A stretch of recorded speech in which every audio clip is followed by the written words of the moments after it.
Wow, it's beautiful.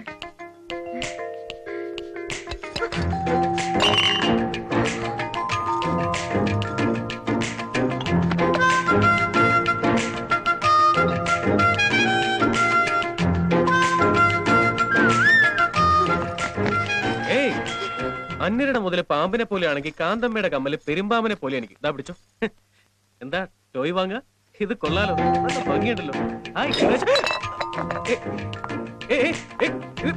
ഇത് പൊട്ടി കാന്തമ്മ. 400 രൂപ. എടോ, ഇത് താൻ പൊട്ടിച്ചല്ലേ? ഇതിന്റെ തലയിലാവൂ. മിസ്റ്റർ സാർ, ഇത് ഞാനല്ല, ആ പെണ്ണ് പൊട്ടിച്ചിട്ട് പോയതാ. അതൊന്നും എനിക്കറിയണ്ട. 400 രൂപ അടച്ചിട്ട് പോവാൻ നോക്ക്. എന്താ സാർ ഇത്? ഫുട്പാത്തിൽ ചെന്ന 4 രൂപയ്ക്ക് 40 എണ്ണം കിട്ടുമല്ലോ. അങ്ങനെയാണ് താൻ അവിടെ പോയി കുറെ എണ്ണം വാങ്ങിച്ച് അങ്ങോട്ട് മാറി ഇന്ന് പൊട്ടിച്ച് കളിക്കും. അത് നിങ്ങൾ ഇതാ മതി, എനിക്ക് വേറെ ജോലിയുണ്ട്. ക്യാഷ് തരുന്നോ അതോ പോലീസിനെ വിളിക്കണം? അവരെ വിളിച്ച് അവരിതിന്റെ പൈസ കൊണ്ട് തരും. സാർ, പൈസ ഇല്ലാത്തതുകൊണ്ടാണ്